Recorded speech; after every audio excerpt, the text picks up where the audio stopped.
For reference, this fire hydrant is about 3 feet tall, which is about as much snow as we thought fell on that day. And this is about 2.4 inches, or how much actually fell that day in 1946. Some Democrats in Congress are now calling on Hegseth to resign, with Representative Sri Thanadar of Michigan saying he's writing articles on impeachment. What about American healthcare is changing exactly? Democrats are pointing to controversial provisions in the One Big Beautiful Bill Act, which was passed back in July. The Congressional Budget Office estimates millions of Americans will lose healthcare coverage as a result of the bill. While Democrats are raising concerns about increased requirements for those seeking coverage, leading Republicans, including Vice President J.D. Vance, have touted other healthcare legislation that's included in the bill. And with snowfalls already totaling over 6 feet this winter, skiers can expect the great season to continue. Russia's top 2 customers are India and China.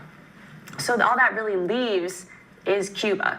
Of course, there's a handful of others, but those are the big ones. So this might be sort of a longer-term strategy for the White House to sort of cripple Russia's economy. Like I said, it's going to take a long time for this to sort of play out. But, I mean, we know President Trump wants to end that Russian-Ukraine war, and this could be a big part of that, if need be. Time for our first break. President Trump is floating some new ideas when it comes to the economy, including sending tariff rebate checks to Americans. Coming up, we talk to an expert about that idea and the possibility of 50-year mortgages. Stay with us. Capital Tonight is coming right back.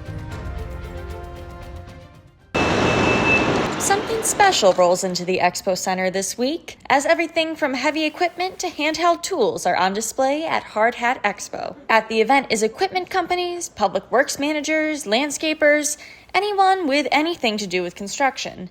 That includes Anthony Stokes, who works in excavation. We decided to have a fun day at the Hard Hat Expo and come see what's going on. Don't get him wrong, though. Stokes and his co-workers are here on a mission. We're actually here for a mechanical thumb for one of our excavators, so we're here searching. But plenty of people enjoy the expo for a different reason, like John Smith, a sales manager at J.C. Smith. We enjoy meeting our customers here every year. I think that's what our guys get most excited about. We enjoy seeing all of our guys come together for one kind of common day, 2 days of selling and enjoying themselves and good camaraderie. And according to Montage Enterprises executive leader Dave Montagna, that kind of relationship building can go a long way. At the end of the day, I think we all want to buy from a friend first before a stranger or a print ad or something. You know, if you have that connection, that relationship with that friend or the person you know, you're going to trust them and buy from them first. Matt Stanley, the sales manager of the event, says that's what gives the Hard Hat Expo its staying power. This show has longevity. It's always been here at the fairground. We're very happy and proud of this event. As the sales manager, I would like to see it grow.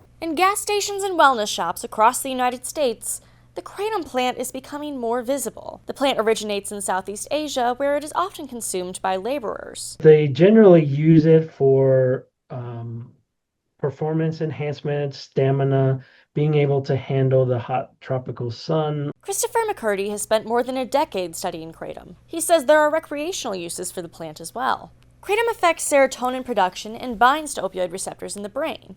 That can cause addiction, especially when using synthetic kratom products that are more potent than the dried leaf. The Center for Disease Control and Prevention found kratom to be involved in at least 990 overdose deaths last year. That's 2% of all total overdose deaths tracked in the 43 states being monitored. While pure kratom has been found to be tolerated in large doses, synthetic kratom products are causing greater concern. That's kind of where the public health worry from the federal government has come into play, that essentially you've got morphine available at gas stations and smoke shops without a prescription or a physician's oversight. The potential dangers of kratom and its chemical components have caused some states to crack down on the drug. 6 states in the District of Columbia have banned kratom completely, and 18 more states have laws in the books regulating kratom, implementing age restrictions and other limits. Total bans are more controversial than targeted regulation. McCurdy says bans make it harder for researchers like him to study kratom. The FDA has issued a warning to the public against the use of kratom for medical treatment, but it is not controlled under the Controlled Substances Act. In 2023, legislation was introduced in Congress that would have established specific rules for how the Secretary of Health and Human Services could regulate kratom. But the bills have yet to go to committee, and no federal ban on kratom has ever been introduced to Congress. In Washington, Megan Acker, Spectrum News.